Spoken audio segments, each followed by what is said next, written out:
ఆస్తమాతో ఎవరైతే బాధపడుతున్నారో వాళ్ళకి ఆస్తమా తగ్గిందా లేదా అనేది తెలుసుకోవడం ఎట్లా?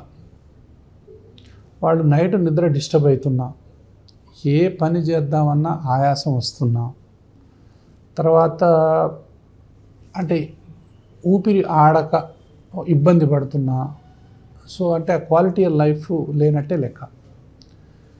అంటే వాళ్ళకు నైట్ నిద్ర ఉండదు, ఏ పని చేయలేరు, ఎటు పోదామన్నా కూడా ఆలోచించాల్సిన పరిస్థితి వస్తుంది. ఏదన్నా క్లోజ్డ్ రూమ్లో పోతే ఉండలేకపోతారు, ఏదన్నా ఫ్లైట్లో పోదామంటే పోలేరు, లిఫ్ట్లో పోదామంటే పోలేరు. సో ఇలాంటి పరిస్థితులు అంటే జనాల మధ్యలోకి పోలేరు, ఊపిరి ఆడట్లేదు అని అంటున్నారంటే వాళ్ళ ఆస్తమా కంట్రోల్లో లేనట్టే లెక్క. ఆస్తమా టోటల్గా కంట్రోల్లో ఉందని ఎప్పుడు చెప్తాం మనం?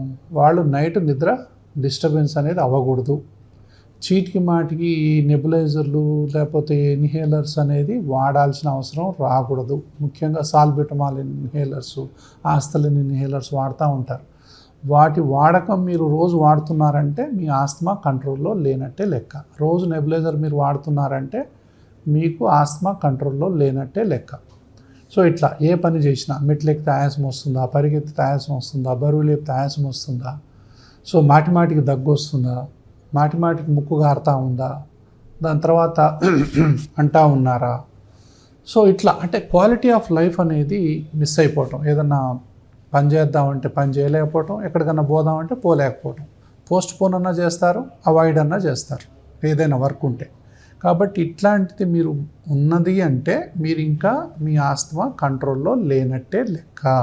సో సరి అయినటువంటి డాక్టర్ని సంప్రదించి సరి అయినటువంటి వైద్య పరీక్షలు చేయించుకొని కరెక్ట్గా మెడిసిన్స్ కనుక మనం వాడినట్లయితే ఆస్తమాతో బాధపడాల్సిన అవసరం ఒక్కరోజు కూడా ఉండకూడదు.